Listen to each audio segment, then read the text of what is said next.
નમસ્તે વિદ્યાર્થી મિત્રો, ઓનલાઈન એજ્યુકેશનમાં અભ્યાસ કરી રહેલા તમામ સાથીઓને કૃતજ્ઞતા ગ્રુપ ટ્યુશન તરફથી ભાવેશ સરના મીઠા મધુર વંદન।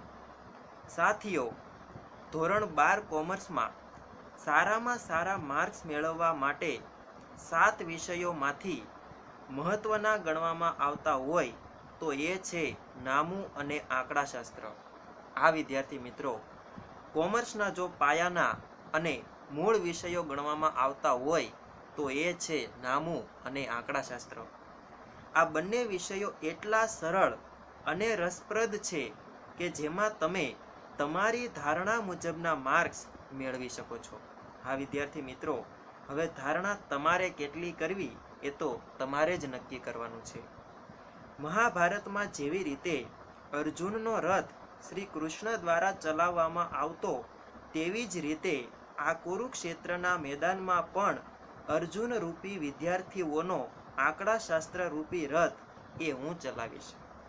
પરંતુ આ સાથીઓ, હું માત્ર ને માત્ર કઈ રીતે લડવું તેની દિશા જ બતાવીશ, પરંતુ કુરુક્ષેત્ર રૂપી ધોરણ 12ની બોર્ડની પરીક્ષામાં હથિયાર તો માત્ર ને માત્ર તમારે જ ઉપાડવાના રહેશે। હા સાથીઓ, આંકડાશાસ્ત્ર વિષયને શીખવા માટે અમુક ચોક્કસ પદ્ધતિને અનુસરવું પડે છે। જો પદ્ધતિ અનુસરવામાં ન આવે તો આંકડાશાસ્ત્ર તો દૂર, પરંતુ કોઈ પણ વિષય સારી રીતે શીખી શકાતો નથી। માટે કેટલીક પદ્ધતિઓને ધ્યાનમાં લેવી ખૂબ જ જરૂરી છે। આંકડાશાસ્ત્ર વિષયને શીખવા માટે મુખ્યત્વે આપણે 4 પદ્ધતિઓને અનુસરવાની રહેશે, જેમાંથી પહેલી પદ્ધતિ છે મૂળથી કે પાયાથી જ શીખવું, એટલે કે મૂળથી આપણે આંકડાશાસ્ત્રની શરૂઆત કરવી જોઈશે। હા વિદ્યાર્થી મિત્રો, જ્યારે કોઈ પણ વિષય શીખવામાં આવે ત્યારે તેને પાયાથી જ શીખવો જોઈએ। ત્યાર પછી બીજી પદ્ધતિની વાત કરીએ તો એ છે ડે ટુ ડે વર્ક। હા વિદ્યાર્થી મિત્રો, દરરોજનું કામ દરરોજ પૂર્ણ કરવું, એટલે કે આજે કરવામાં આવેલું કામ એ આજે જ પૂર્ણ કરવું જોઈએ, આવતીકાલ પર લઈ જવું જોઈએ નહીં। એટલે કે આજે આપણે જે કાંઈ શીખ્યા છીએ તેનો અભ્યાસ, તેનું રિવિઝન આજે જ પૂર્ણ કરવું જોઈએ, તેને આવતીકાલ પર લઈ જવું જોઈએ નહીં। ત્યાર પછી ત્રીજી પદ્ધતિની વાત કરીએ તો એ છે વારંવાર પુનરાવર્તન। હા વિદ્યાર્થી મિત્રો, આંકડાશાસ્ત્ર વિષય એક એવો વિષય છે કે જો તેનું વારંવાર પુનરાવર્તન એટલે કે રિવિઝન કરવામાં ન આવે તો એ વિષય ભૂલાઈ જાય છે, એ વિષય વિસરાઈ જાય છે। એટલા માટે અગાઉ કરેલા અભ્યાસને ભૂલાઈ ન જાય, વિસરાઈ ન જાય, એટલા માટે સતત ને સતત પુનરાવર્તન એટલે કે રિવિઝન કરવું ખૂબ જ જરૂરી છે। ત્યાર પછી ચોથી પદ્ધતિ અને લાસ્ટ પદ્ધતિની વાત કરીએ તો એ છે નવું નવું શીખવાની ભાવના। હા વિદ્યાર્થી મિત્રો, કહેવાય છે keep learning, who is learning is a live, who stop learning is a live death. એટલે કે જે શીખતા રહ્યા છે એ જીવતા રહ્યા છે, જેણે શીખવાનું બંધ કર્યું છે, જેણે શીખવાનું સ્ટોપ કર્યું છે, તે જીવતા તો છે પરંતુ જીવતા લાશ સમાન છે। આ વિદ્યાર્થી મિત્રો, તો આપણે એક લાશ ન બની જતા આંકડાશાસ્ત્રને સતત ને સતત એનું રિવિઝન, પુનરાવર્તન કરવાનું રહેશે। તો આ 4 પદ્ધતિઓને ધ્યાનમાં રાખી અને આપણે જે છે એ આંકડાશાસ્ત્ર વિષયનો સંપૂર્ણ અભ્યાસ કરવાનો રહેશે। હવે આપણે થોડી વાત આંકડાશાસ્ત્ર વિષયની કરીએ તો આંકડાશાસ્ત્રમાં મુખ્યત્વે 2 શબ્દો સમાયેલા છે। હા વિદ્યાર્થી મિત્રો, આંકડાશાસ્ત્ર વિષયમાં મુખ્યત્વે 2 વિષયો એટલે કે 2 શબ્દો સમાયેલા છે, જેમાં પહેલું છે આંકડા અને બીજું છે શાસ્ત્ર। આ વિદ્યાર્થી મિત્રો, જેમાં આંકડાનો અર્થ થાય છે સંખ્યા અને શાસ્ત્ર એટલે કે અભ્યાસ કરવો। તો આમ ટૂંકમાં આંકડાશાસ્ત્ર એટલે જુદી જુદી સંખ્યાઓનો અભ્યાસ કરતું એક શાસ્ત્ર। પરંતુ સાથીઓ, બીજા શબ્દોમાં જો કહેવું હોય તો આંકડાશાસ્ત્ર એક વિજ્ઞાન પણ છે। આ વિદ્યાર્થી મિત્રો, આંકડાશાસ્ત્ર એક વિજ્ઞાન પણ છે, જે માહિતીનું એકત્રીકરણ, પૃથ્થકરણ અને અર્થઘટન કરવાનું કામ કરે છે. એકત્રીકરણ એટલે કે માહિતી એકઠી કરવી, પૃથ્થકરણ એટલે કે માહિતીનો અભ્યાસ કરવો અને અર્થઘટન એટલે કે માહિતીનું વિશ્લેષણ કરવું. તો આમ આંકડાશાસ્ત્ર એક વિજ્ઞાન પણ ગણાવી શકાય. હવે આપણે વાત કરીએ આંકડાશાસ્ત્ર વિષયને શીખવા માટે કઈ કઈ બાબતો તૈયાર કરવાની છે. હા સાથીઓ, આંકડાશાસ્ત્ર વિષયને શીખવા માટે મુખ્યત્વે તમારે 3 બાબતો જે છે એ તૈયાર કરવાની રહેશે. જેમાં પહેલી બાબત ગણાવી શકાય તો કે સ્વાધ્યાયની નોટબુક. હા વિદ્યાર્થી મિત્રો, બોર્ડમાં જે આપણને પ્રશ્નો પૂછવામાં આવતા હોય છે તે સ્વાધ્યાયમાંથી જ હોય છે. હા, કેટલાક પ્રશ્નો ઉદાહરણમાંથી પણ હોય છે, તો આપણે બીજી એક નોટબુક એ ઉદાહરણની તૈયાર કરવાની રહેશે. એક નોટબુક સ્વાધ્યાયની, એક નોટબુક ઉદાહરણની તૈયાર કરવાની રહેશે. હા વિદ્યાર્થી મિત્રો, એક ત્રીજી નોટબુક જે મોસ્ટ આઈએમપી ગણાવી શકાય એ છે સૂત્રની નોટબુક. હા વિદ્યાર્થી મિત્રો, આંકડાશાસ્ત્રનો જો એક પાયો, હૃદય, હાર્ટ ગણી શકીએ તો એ છે સૂત્ર એટલે કે ફોર્મ્યુલા. હા વિદ્યાર્થી મિત્રો, જો આ સૂત્રની નોટબુક બનાવવામાં આવે તો એ તમને ધોરણ 12ની બોર્ડની પરીક્ષામાં ખૂબ જ ઉપયોગી થઈ શકે. હા, સૂત્રની નોટબુક તૈયાર કરવી એ જરૂરી નથી, પરંતુ જે વિદ્યાર્થી મિત્રો આ નોટબુક તૈયાર કરે છે એ 1 લાખ વિદ્યાર્થીઓમાંથી એક આગળ પડતો વિદ્યાર્થી હોઈ શકે. માટે આપણે મુખ્યત્વે અહીં 3 નોટબુક તૈયાર કરવાની રહે છે. જેમાં પહેલું છે સ્વાધ્યાયની નોટબુક, બીજું છે ઉદાહરણની નોટબુક અને ત્રીજું છે સૂત્રની નોટબુક. હા વિદ્યાર્થી મિત્રો, તો હવે આપણે જે છે એ થોડીક બોર્ડની પરીક્ષાની અને પેપર સ્ટાઇલ મુજબની થોડીક વાત કરીએ. સાથીઓ, ધોરણ 12 કોમર્સમાં આંકડાશાસ્ત્ર વિષય જે 100 માર્ક્સનો 100% બોર્ડમાં પૂછાતો હોય છે, તેમાં 70% દાખલા અને 30% થિયરીનો સમાવેશ કરવામાં આવે છે. હા વિદ્યાર્થી મિત્રો, 30% થિયરી અને 70%ના દાખલા જે છે એ બોર્ડમાં પૂછાતા હોય છે. જો સૂત્રો તૈયાર કરેલા હશે તો 70% માર્ક્સ એ સરળતાથી મેળવી શકાશે. રહી વાત થિયરીની, તો એ પણ ખૂબ જ સરળ અને રસપ્રદ છે. આજે આપણે બોર્ડની પેપર સ્ટાઇલ એટલે કે બોર્ડમાં કયા પ્રકરણનો કયા વિભાગમાં કેટલો ગુણભાર રહેશે તેના વિશે વાત કરીશું. તેમજ પ્રકરણ નંબર 1 જેમનું નામ છે સૂચક આંક, તેની થોડી શરૂઆતની અને પાયાની થિયરીઓનો આપણે આજે અભ્યાસ કરવાનો રહેશે. તો હવે આપણે સૌ પ્રથમ બોર્ડમાં જે છે એ કયા પ્રકરણમાંથી કયા વિભાગમાં કેટલો ગુણભાર છે તેના ઉપર એક નજર કરીએ. આપ જોઈ શકો છો વિદ્યાર્થી મિત્રો કે ધોરણ 12ના આંકડાશાસ્ત્ર વિષયમાં મુખ્યત્વે 2 પાર્ટ એટલે કે 2 ભાગનો સમાવેશ થાય છે. જેમાં પ્રથમ ભાગમાં કુલ 4 પ્રકરણ ભણવાના છે અને બીજા ભાગમાં કુલ 5 પ્રકરણ ભણવાના છે. પહેલા ભાગમાં ટોટલ 4 પ્રકરણ જે છે તેમાંથી પહેલા પ્રકરણનું નામ છે સૂચક આંક. હા વિદ્યાર્થી મિત્રો, સૂચક આંક, જેમાં સૂચક એટલે ઇન્ડેક્સ અને આંક એટલે નંબર. તો આમ સૂચક આંક એટલે ઇન્ડેક્સ નંબર. સૂચક આંકનો અભ્યાસ આપણે જે છે એ વિગતવાર કરવાનો રહેશે. ત્યાર પછી સૂચક આંકની આપણે બોર્ડમાં વિભાગ વાઇઝ થોડીક ગુણભારની વાત કરીએ તો એ છે કે વિભાગ એમાં એક વિકલ્પ આપણને આ પ્રકરણમાંથી પૂછાશે. વિભાગ બીમાં એક ટૂંકો પ્રશ્ન જે છે એ આ પ્રકરણમાંથી પૂછાશે. વિભાગ સીમાં 2 માર્ક્સનો એક પ્રશ્ન એ આ પ્રકરણમાંથી પૂછાશે. વિભાગ ડીમાં 3 માર્ક્સમાં એક પ્રશ્ન આ પ્રકરણમાંથી પૂછાશે. વિભાગ ઈમાં એક પણ પ્રશ્ન આ પ્રકરણમાંથી પૂછાતો નથી. વિભાગ એફમાં એક 5 માર્કનો ફરજિયાત દાખલો એ આ પ્રકરણમાંથી પૂછાશે. તો આમ કુલ 12 માર્ક્સનું પ્રકરણ એ બોર્ડમાં આપણને સૂચક આંક દ્વારા પૂછવામાં આવશે. હા વિદ્યાર્થી મિત્રો, વિભાગ 1, બી, સી અને ડી ત્યાં સુધી દાખલા પણ હોઈ શકે અથવા તો થિયરી પણ હોઈ શકે, પરંતુ વિભાગ એફમાં ફરજિયાત દાખલા પૂછાશે. હવે વાત કરીએ પ્રકરણ નંબર 2ની, જેમનું નામ છે સુરેખ સહસંબંધ. સુરેખ સહસંબંધ જે છે એમાં મુખ્યત્વે બે ચલનો સમાવેશ કરવામાં આવે છે.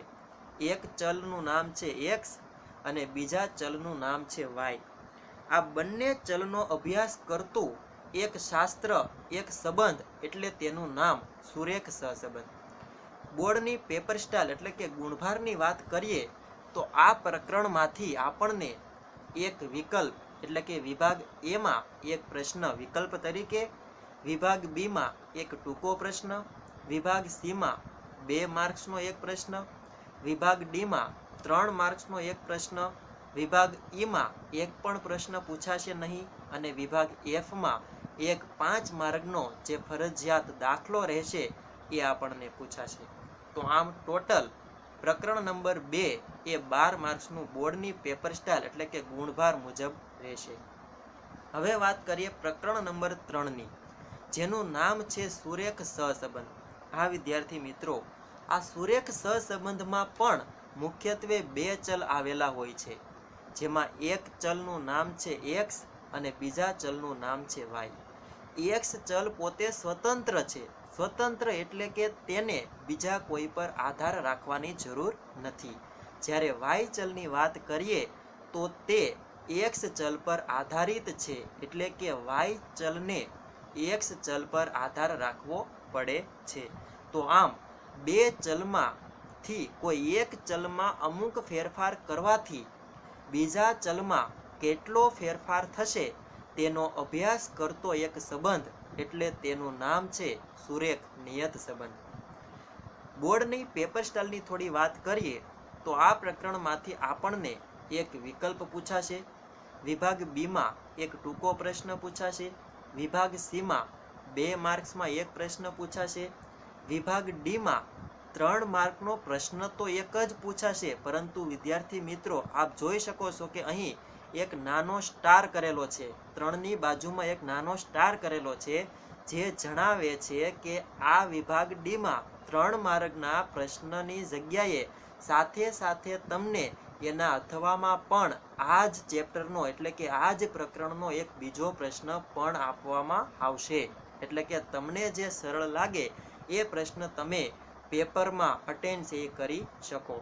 ત્યાર પછી વાત કરીએ વિભાગ ઈમાં, તો વિભાગ ઈમાં આ પ્રકરણમાંથી એક પણ પ્રશ્ન પૂછાશે નહીં. હવે વાત કરીએ વિભાગ એફની, તો વિભાગ એફમાં 5 માર્કમાં એક તમને ફરજિયાત દાખલો પૂછવાનો રહેશે. તો આમ ટોટલ 12 માર્કનું પ્રકરણ જે છે એ બોર્ડના ગુણભાર પ્રમાણે ગણાવી શકાય. હવે વાત કરીએ પ્રકરણ નંબર 4ની, જેનું નામ છે સામયિક શ્રેણી. વિદ્યાર્થી મિત્રો, સામયિક શ્રેણી એટલે કે સમય મુજબ બદલાતી શ્રેણી. હા, સમય મુજબ બદલાતી શ્રેણી એટલે સામયિક શ્રેણી.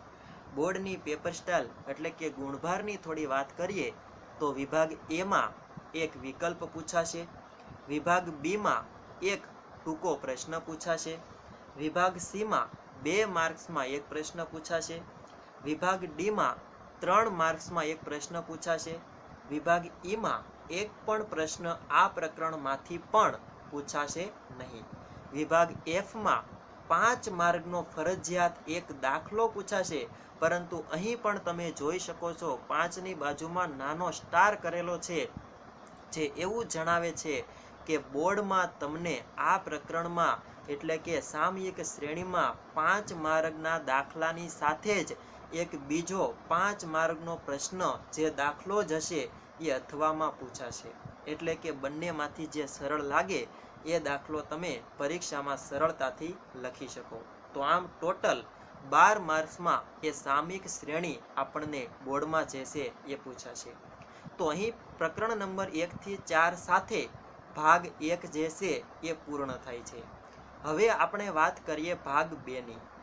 ભાગ 2નું પ્રકરણ નંબર 1, જેનું નામ છે સંભાવના. જેમ ગુરુ શિષ્યની ભાવનાની સાથે શીખવામાં આવતું એક પ્રકરણ એટલે સંભાવના, જેમાં કોઈ પણ ઘટના બની શકે કે ન બની શકે તેની સંભાવના કેટલી છે તેનો અભ્યાસ કરવામાં આવે છે. હા વિદ્યાર્થી મિત્રો, હવે આપણે સંભાવનાની થોડી ગુણભારની વાત કરીએ તો બોર્ડમાં એક વિકલ્પ જે છે એ આ પ્રકરણમાંથી પૂછાશે. વિભાગ બીમાં એક ટૂંકો પ્રશ્ન પૂછાશે. વિભાગ સીમાં એક પણ પ્રશ્ન સંભાવનામાંથી પૂછાશે નહીં. વિભાગ ડીમાં 3 માર્ક્સના 2 પ્રશ્નો આપણને જે છે એ પૂછાશે. હા, એમાં તમને અથવામાં પણ પ્રશ્ન પૂછવામાં આવશે. વિભાગ ઈમાં 4 માર્ક્સનો જે ફરજિયાત દાખલો હશે એ તમને સંભાવનામાંથી પૂછાશે. વિભાગ એફમાં આ પ્રકરણમાંથી એક પણ પ્રશ્ન પૂછવામાં આવશે નહીં. તો આમ ટોટલ 12 માર્ક્સમાં આપણને સંભાવના જે છે એ બોર્ડમાં પૂછાશે. હવે વાત કરીએ પ્રકરણ નંબર 2ની, જેનું નામ છે યાદચ્છિક ચલ અને અસતત સંભાવના વિતરણ. આ વિદ્યાર્થી મિત્રો, અહીં વિતરણ શબ્દ જે છે એ ખૂબ જ ઉપયોગી છે.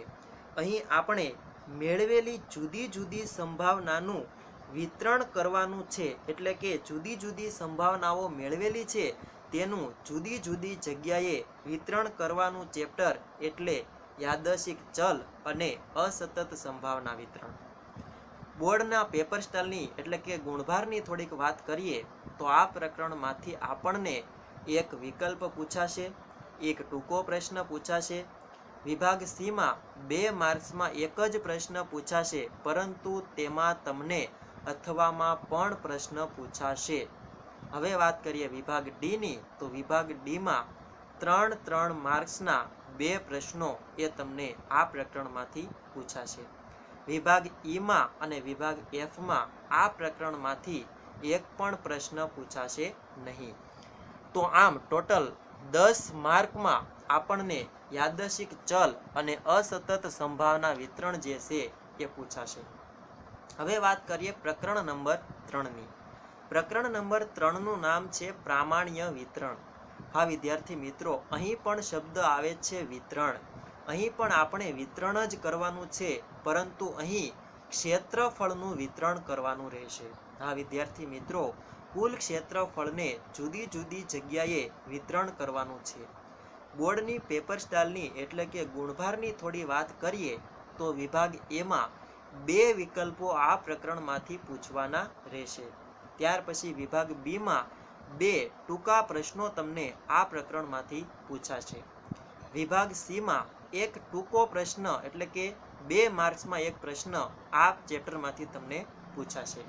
વિભાગ ડીમાં એક પણ પ્રશ્ન પ્રામાણ્ય વિતરણમાંથી પૂછાશે નહીં. વિભાગ ઈમાં 4 માર્ક્સમાં એક પ્રશ્ન જે ફરજિયાત દાખલો હશે એ તમને પૂછાશે, પરંતુ તેમાં તમને બીજો એક દાખલો પણ અથવામાં આપવામાં આવશે. વિભાગ એફમાં એક પણ પ્રશ્ન આ પ્રકરણમાંથી પૂછાતો નથી. તો આમ ટોટલ 10 માર્ક્સમાં એ પ્રામાણ્ય વિતરણ બોર્ડમાં પૂછાતું હોય છે. હવે વાત કરીએ આપણે લક્ષની. તો લક્ષવાળું જે પ્રકરણ છે એ આપણે અહીં ભણવાનું છે, જેમાં ટોટલ 10 માર્કનું આ પ્રકરણ છે. વાત કરીએ કે લક્ષ્ય કોને કહેવાય, તો કોઈ ધ્યેય કે ગોલની વાત નથી, પરંતુ કોઈ એક સંખ્યાને વધારવામાં આવે કે ઘટાડો કરવામાં આવે તો વિધેયની કઈ સંખ્યા તરફ જાય છે, વિધેય જે છે એ કઈ સંખ્યા તરફ જાય છે તેનો અભ્યાસ કરતું એક પ્રકરણ એટલે એનું નામ છે લક્ષ્ય.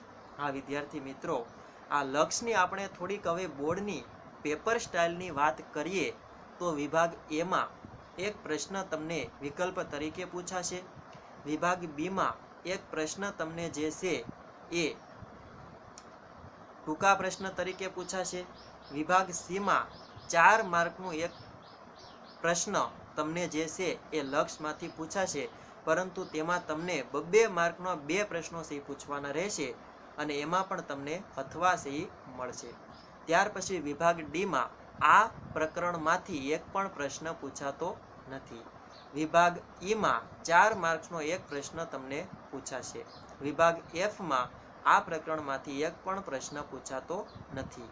તો આમ ટોટલ 10 માર્કનું જે છે એ લક્ષવાળું ચેપ્ટર છે એ રહેશે. હવે વાત કરીએ વિકલનની. વિદ્યાર્થી મિત્રો, વિકલન એટલે જુદું કરવું. ધોરણ 12માં આપણે માત્ર ને માત્ર વિકલનનો જ અભ્યાસ કરવાનો છે, પરંતુ જ્યારે તમે કોલેજ લેવલે જશો ત્યારે તમારે વિકલનની સાથે સાથે એક બીજું પ્રકરણ કે જેનું નામ છે સંકલન, એ પણ તમારે અભ્યાસ કરવાનો આવશે. વિકલન એટલે જુદું કરવું અને સંકલન એટલે ભેગું કરવું. તો અહીં આપણે માત્ર ને માત્ર વિકલનનો જ અભ્યાસ કરવાનો છે. બોર્ડની થોડીક પેપર સ્ટાઇલની અને ગુણભારની વાત કરીએ તો એમાં મુખ્યત્વે એ વિભાગમાં તમને એક વિકલ્પ પૂછાશે, બી વિભાગમાં એક ટૂંકો પ્રશ્ન પૂછાશે, સી વિભાગમાં 2 માર્ક્સના 2 પ્રશ્નો પૂછાશે, ડી વિભાગમાં એક પણ પ્રશ્ન પૂછાશે નહીં, ઈ વિભાગમાં 4 માર્ક્સનો એક ફરજિયાત દાખલો પૂછાશે. હા વિદ્યાર્થી મિત્રો, તેના અથવામાં પણ તમને એક બીજો દાખલો આપવામાં આવશે. વિભાગ એફમાં આ પ્રકરણમાંથી એક પણ પ્રશ્ન પૂછાતો નથી. તો આમ ટોટલ વિકલન જે છે એ 10 માર્ક્સમાં બોર્ડમાં પૂછાતું હોય છે.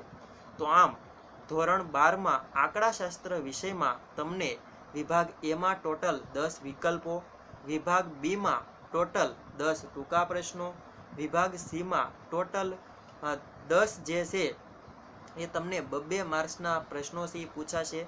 વિભાગ ડીમાં 3 માર્કના તમને 8 પ્રશ્નો જે છે એ પૂછાશે, એટલે કે 24 માર્ક્સના પૂછાશે.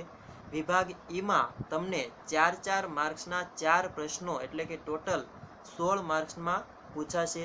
વિભાગ એફમાં 5 માર્ક્સના 4 પ્રશ્નો, એટલે કે 20 માર્ક્સમાં પૂછાશે.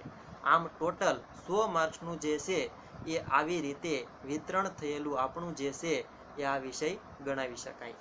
હવે આપણે આજે થોડીક સૂચક આંકની પાયાની થિયરી અને સૂચક આંક કોને કહેવાય, તેનો અભ્યાસ કઈ કઈ જગ્યાએ ઉપયોગી છે તેના વિશે આપણે વાત કરીએ. પરંતુ તે પહેલાં સૂચક આંકની જે ગુણભાર છે તેની ઉપર ફરી એકવાર ટૂંકી નજર કરી લઈએ.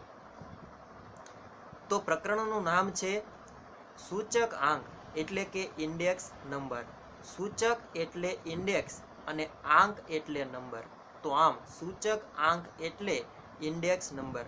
હા વિદ્યાર્થી મિત્રો, અહીં માત્ર સૂચક આંકનું અંગ્રેજી નામ જ આપવામાં આવ્યું છે, તેની વ્યાખ્યા આજે આપણે આગળ જોઈશું. તો સૂચક આંકની ગુણભારની ફરી એકવાર આપણે ટૂંકમાં વાત કરી લઈએ કે વિભાગ એમાં એક પ્રશ્ન પૂછાશે જેનો 1 માર્ક રહેશે અને કુલ ગુણ 1 રહેશે. વિભાગ બીમાં એક પ્રશ્ન પૂછાશે જેનો 1 માર્ક રહેશે, એટલે 1 ગુણ રહેશે. ત્યાર પછી વિભાગ સીમાં 1 માર્કનો એક પ્રશ્ન જે છે 2 માર્કનો એક પ્રશ્ન પૂછાશે, એટલે કુલ ગુણ 2 રહેશે. વિભાગ ડીમાં એક પ્રશ્ન પૂછાશે જેના 3 માર્ક રહેશે, એટલે વિભાગ ડી 3 માર્કનો રહેશે. વિભાગ ઈમાં આ પ્રકરણમાંથી એક પણ પ્રશ્ન પૂછવામાં આવતો નથી. વિભાગ એફમાં એક પ્રશ્ન પૂછાશે જે 5 માર્કનો રહેશે, એટલે વિભાગ એફ આ પ્રકરણમાંથી કુલ 5 માર્કમાં પૂછવામાં આવશે. તો આમ આ પ્રકરણ ટોટલ 12 માર્ક્સમાં જે છે એ આપણને પૂછવામાં આવશે.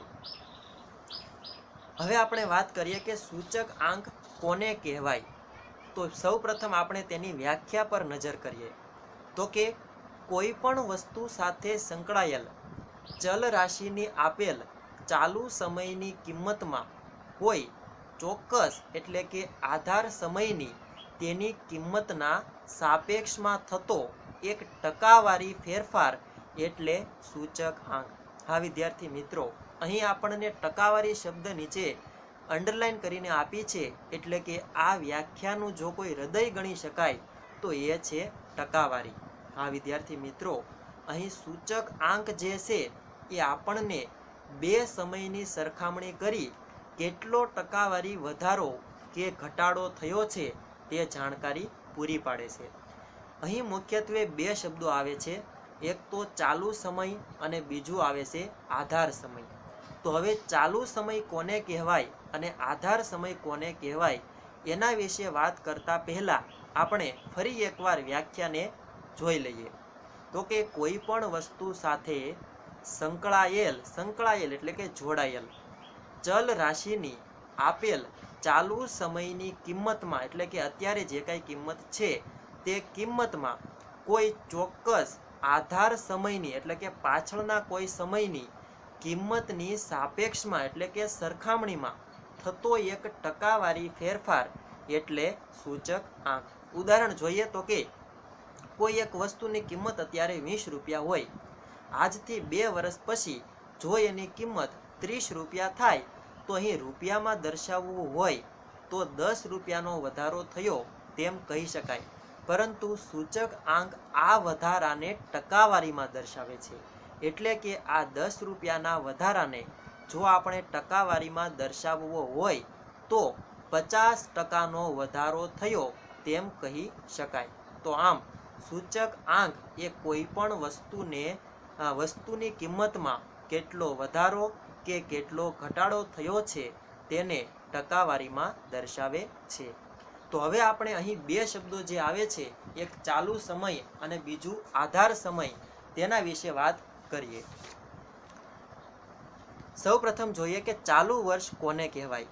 તો કે જે વર્ષ માટે સૂચક આંક મેળવતા હોઈએ તે વર્ષને ચાલુ વર્ષ કહેવાય. એટલે કે જો આપણને 2015 થી 2020ની માહિતી આપવામાં આવી હોય અને આપણે 2016ની ગણતરી કરતા હોઈએ તો આપણા માટે ચાલુ વર્ષ 2016 કહેવાશે. જો આપણે 2017 માટે ગણતરી કરતા હોઈએ તો આપણા માટે ચાલુ વર્ષ એ 2017 કહેવાશે. તો આમ ચાલુ વર્ષ જે છે એ જે વર્ષ માટે સૂચક આંકની ગણતરી કરતા હોઈએ તેને સૂચક આંક માટેનું એક ચાલુ વર્ષ કહી શકાશે. હવે આપણે જોઈએ આધાર વર્ષ કોને કહેવાય. તો કે ચાલુ વર્ષની ગણતરી માટે ભૂતકાળના કોઈ નિશ્ચિત વર્ષને આધાર તરીકે લેવામાં આવે તો આ નિશ્ચિત વર્ષને આધાર વર્ષ કહેવામાં આવે છે. હા વિદ્યાર્થી મિત્રો, ભૂતકાળમાં પસાર થઈ ગયેલું એક સામાન્ય વર્ષ હોય તેને આધાર વર્ષ કહેવામાં આવે છે. એટલે કે જો આપણે 2017ની ગણતરી કરતા હોઈએ અને 2015ને આધાર તરીકે લેવામાં આવે તો 2015ને સૂચક આંક માટેનું આધાર વર્ષ કહી શકાય. તો આમ સૂચક આંક કોને કહેવાય, ચાલુ વર્ષ કોને કહેવાય અને આધાર વર્ષ કોને કહેવાય તેની માહિતી મેળવ્યા બાદ હવે આપણે જોઈએ સૂચક આંકના થોડાક લક્ષણો. સૌથી પહેલું લક્ષણ જોઈ શકો છો આપ કે સૂચક આંક એક સાપેક્ષ માપ હોવાથી તે એકમથી મુક્ત છે. મુક્ત એટલે કે તેના પર એકમની કોઈ અસર થતી નથી. તો સૂચક આંક એક સાપેક્ષ માપ હોવાથી તે એકમથી મુક્ત છે. ત્યાર પછી બીજું લક્ષણ જોઈએ કે જુદા જુદા એકમો વાળી ચલ રાશિની કિંમતમાં થતા ફેરફારો સૂચક આંક દ્વારા સરખાવી શકાય છે. તેથી સૂચક આંક એક તુલનાત્મક માપ છે. એટલે કે કોઈ 2 વસ્તુ હોય અથવા તો કોઈ એક જ વસ્તુની 2 કિંમતો હોય તેની સરખામણી કરવી હોય કે કેટલા ટકા વધારો થયો છે, કેટલા ટકા ઘટાડો થયો છે, તો એ સૂચક આંક દ્વારા સરળતાથી કરી શકાય છે. તો તેથી કહી શકાય કે સૂચક આંક એક તુલનાત્મક એટલે કે બંને કિંમતોની તુલના કરતું માપ છે. ત્યાર પછી ત્રીજું લક્ષણ છે સૂચક આંક ટકાવારી ફેરફાર દર્શાવતું એક સાપેક્ષ માપ છે. આ વિદ્યાર્થી મિત્રો, સૂચક આંક જે છે એ 2 વસ્તુની કિંમતમાં થતો ફેરફાર ટકાવારીમાં દર્શાવે છે. એટલા માટે કહી શકાય કે સૂચક આંક એ ટકાવારી ફેરફાર દર્શાવતું એક સાપેક્ષ માપ છે. ત્યાર પછીનું લક્ષણ છે સૂચક આંક એક વિશિષ્ટ સરેરાશ માપ છે. એટલે કે તે સરેરાશના બધા જ લક્ષણો ધરાવે છે. સરેરાશ એટલે મધ્યક, મધ્યક એટલે સરાસરી. એટલે કે 5 વસ્તુ હોય તો એમાંથી વચ્ચે આવેલી એટલે કે ત્રીજા નંબરની વસ્તુ જે છે તેને સરેરાશ કહેવાય. તો આમ સૂચક આંક એ એક વિશિષ્ટ સરેરાશ દર્શાવે છે. એટલા માટે સૂચક આંકને એક સરેરાશ ગણાવી શકાય.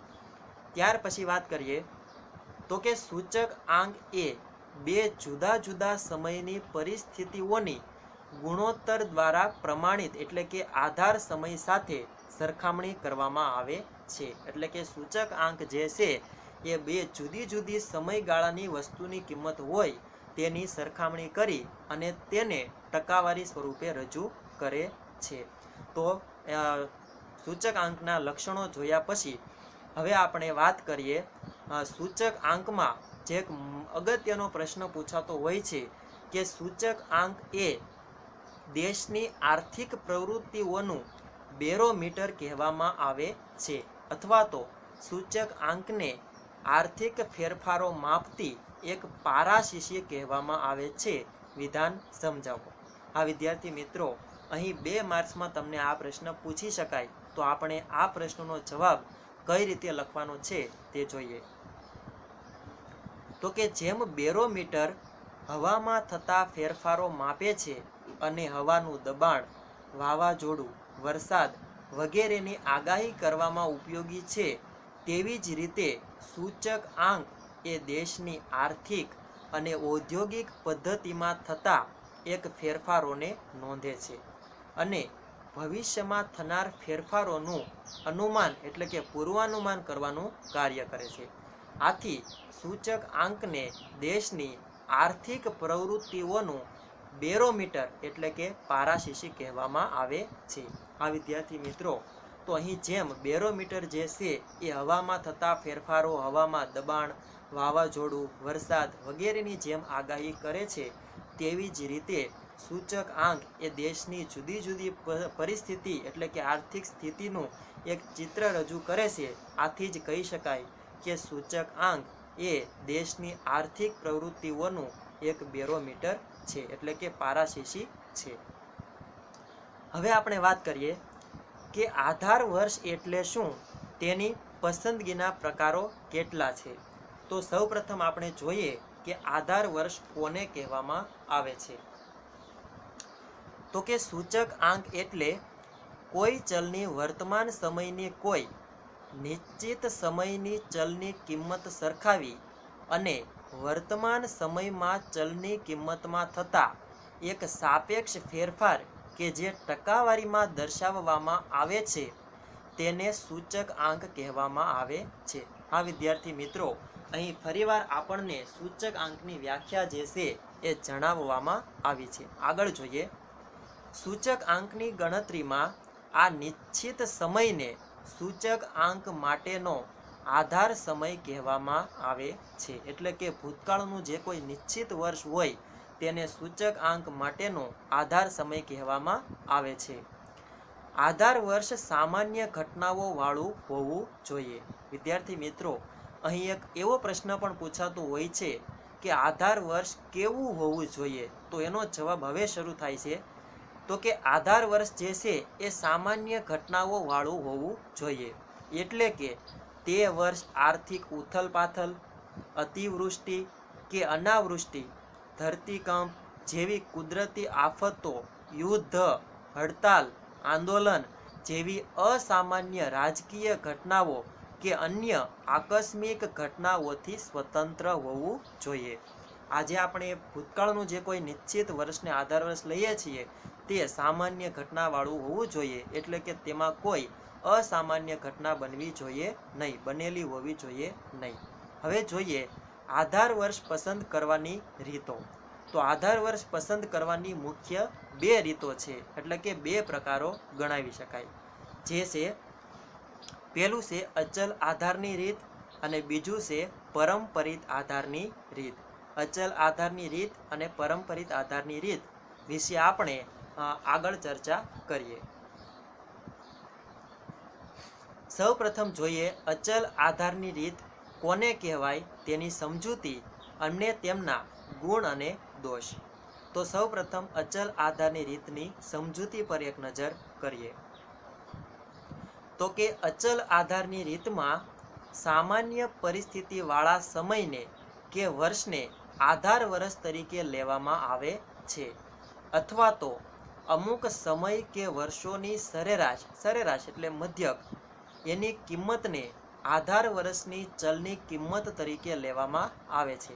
સાથીઓ, અહીં આપણને ભૂતકાળના જે કોઈ એક વર્ષ છે તેને આધાર વર્ષ તરીકે લેવાની વાત કરવામાં આવી છે. આધાર વર્ષની ચલ કિંમત સાથે વર્તમાન સમયની ચલ કિંમત સરખાવી અને સૂચક આંક મેળવવામાં આવે છે. એટલે કે આધાર વર્ષની સાથે વર્તમાન સમયની કિંમતને સરખાવી અને ગણતરી કરવામાં આવે છે. આ રીતમાં વર્તમાન સમયની ચલ કિંમત બદલાતી રહે છે, જ્યારે આધાર વર્ષની ચલ કિંમત સ્થિર રહે છે. સ્થિર એટલે કે અચલ રહે છે, તેમાં કોઈ ફેરફાર થતો નથી. એટલે કે અહીં જો આપણને 2015 થી 2020ની માહિતી આપી હોય, જો આપણને 2015 આધાર વર્ષ લેવાનું કહ્યું હોય, તો આખા દાખલામાં એટલે કે આખી ગણતરી દરમિયાન આપણું આધાર વર્ષ જે છે એ 2015 જ રહે છે. તો આમ અહીં આધાર વર્ષ સ્થિર રહેતું હોવાથી જ આ રીતનું નામ આપણને આપેલું છે, અચલ આધારની રીત. આ માટે આધાર વર્ષની પસંદગી અત્યંત કાળજીપૂર્વક કરવી આવશ્યક છે, તેમજ સમયાંતરે આધાર વર્ષ બદલવું જોઈએ. આ વિદ્યાર્થી મિત્રો, અહીં પ્રશ્ન એવો થાય કે આધાર વર્ષની પસંદગી અત્યંત કાળજીપૂર્વક કરવાની છે, તો એ કઈ રીતે કરવાની છે?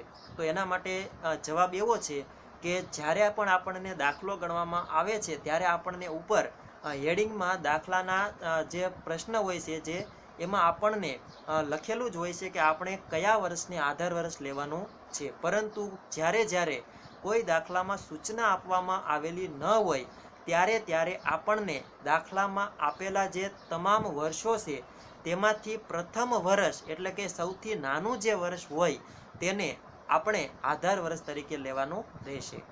હવે આપણે અચલ આધારની રીતના જોઈએ ગુણ અને દોષ. તો સૌથી પહેલા આપણે ગુણ વિશે વાત કરીએ. પ્રથમ ગુણ છે કે આ રીતમાં આધાર વર્ષ અચલ રહેતું હોવાથી જુદા જુદા સમયની ચલ કિંમતોમાં થતા સાપેક્ષ ફેરફારોની ગણતરીમાં અને સરખામણીમાં એક સૂત્રતા જળવાય છે. એટલે કે અહીં આપણે જ્યારે દાખલો ગણીએ છીએ, ત્યારે આખા દાખલા દરમિયાન કોઈ એક જ વર્ષને આધાર વર્ષ તરીકે લેવામાં આવે છે, એટલા માટે આધાર વર્ષ સ્થિર રહે છે અને તેથી જ સમજવામાં અને ગણતરીમાં એક સૂત્રતા જળવાઈ રહે છે. ત્યાર પછીનું લક્ષણ જોઈએ આપણે, ત્યાર પછીનો ગુણ જોઈએ તો કે ચલની કિંમતમાં થતા લાંબા ગાળાના ફેરફારોની સરખામણી માટે આ રીત ઉપયોગી છે. એટલે કે લાંબા ગાળા માટે જ્યારે આપણે અભ્યાસ કરવો હોય, ત્યારે આપણને આ અચલ આધારની રીત જે છે એ આપણને ઉપયોગી બને છે. એટલે કે આ રીત દ્વારા આપણે લાંબા ગાળાના ફેરફારોની સરળતાથી સરખામણી કરી શકીએ છીએ. ત્યાર પછી ત્રીજો અને છેલ્લો ગુણ જોઈએ. આ રીત સમજવામાં અને ગણતરીમાં સરળ છે. અચલ આધારની રીત જે છે એ સમજવામાં અને ગણતરીમાં ખૂબ જ સરળ છે. હવે આપણે વાત કરીએ અચલ આધારની રીતના દોષ વિશે. તો સમયના બદલાવ સાથે ગ્રાહકની રુચિ એટલે કે પસંદગી, તેમની ટેવ, ફેશન વગેરે બદલાતી હોય છે અને તેથી ગ્રાહકના વપરાશની વસ્તુઓ બદલાય છે. પરંતુ આ રીતમાં જેનો વપરાશ ઘટી ગયેલ હોય તેવી અગાઉ જે વપરાયેલી વસ્તુ હોય તેને દૂર કરી શકાતી નથી. વિદ્યાર્થી મિત્રો, અહીં આપણે એક વસ્તુ નોંધવાની રહે કે આ રીતમાં સંપૂર્ણ ગણતરી દરમિયાન આપણે નવી વસ્તુને ઉમેરી શકતા નથી, કારણ કે અહીં આધાર વર્ષ એ જે છે સ્થિર રહે છે. એટલે બિનજરૂરી વસ્તુને દૂર કરી શકાતી નથી, તેમજ જરૂરી વસ્તુનો અંદર સમાવેશ કરી શકાતો નથી. બીજો દોષ જોઈએ તો કે આધાર વર્ષ તરીકે સામાન્ય પરિસ્થિતિવાળું પ્રામાણ્ય વર્ષ હંમેશા સંભવિત હોતું નથી. તેથી આધાર વર્ષની પસંદગીનું કાર્ય ખૂબ જ મુશ્કેલ છે. જો આધાર વર્ષની પસંદગી યોગ્ય રીતે ન થઈ હોય તો સૂચક આંકની વિશ્વસનીયતા પણ ઘટે છે.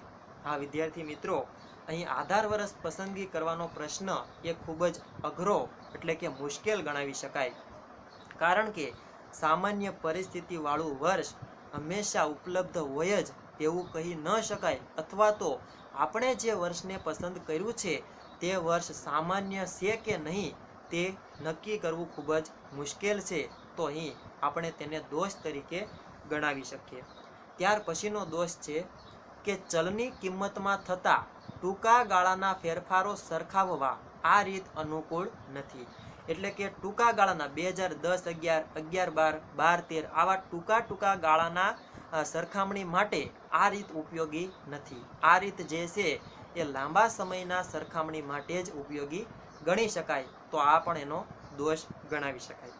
ત્યાર પછીનો દોષ જોઈએ કે પસંદગી પામેલ વસ્તુઓની ગુણવત્તામાં ફેરફાર કરવાનું આ પદ્ધતિમાં શક્ય નથી. એટલે કે આ પદ્ધતિમાં જે વસ્તુની ગુણવત્તા જે છે, એની ક્વોલિટી જે છે, એમાં ફેરફાર કરવાનું કાર્ય પણ મુશ્કેલ ગણાવી શકાય, તો એ પણ એનો દોષ છે. લાસ્ટ અને છેલ્લો દોષ જોઈએ કે બહુ જ લાંબા ભૂતકાળનું વર્ષ આધાર વર્ષ તરીકે લેવામાં આવ્યું હોય તો સરખામણી યોગ્ય ગણી શકાય નહીં. એટલે કે જો આપણે 2020ની માહિતી મેળવવી હોય, 2020ની ગણતરી કરવી હોય અને આપણે 2001ને આધાર વર્ષ તરીકે લઈએ તો એ વ્યાજબી ગણાવી શકાય નહીં. એટલે કે ખૂબ જ લાંબા સમયની સરખામણી કરવા માટે આ રીત ઉપયોગી થતી નથી. તો આવા કેટલાક ગુણ અને દોષ સાથે આજે આપણે આપણો આ જે લેક્ચર એટલે કે જે વિડીયો છે એ આપણે પૂર્ણ કરીએ છીએ. કૃતજ્ઞતા ગ્રુપ ટ્યુશન સાથે જોડાઈ રહેવા માટે તેમજ આ વિડીયો અંતિમ સુધી જોવા બદલ આપ સર્વે સાથીઓનો હું આપનો આભાર માનું છું.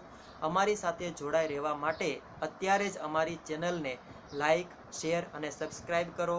તેમજ વિદ્યાર્થી મિત્રો, જો આપને આ વિડીયો દરમિયાન કાંઈ પણ પ્રશ્ન ઉપસ્થિત થયો હોય અથવા તો કાંઈ મુશ્કેલી જેવું લાગતું હોય તો અહીં જણાવેલ મારા કોન્ટેક્ટ નંબર પર તમે કોલ કરી અને આપની સમસ્યાનો ઉકેલ મેળવી શકો છો. આભાર, ધન્યવાદ.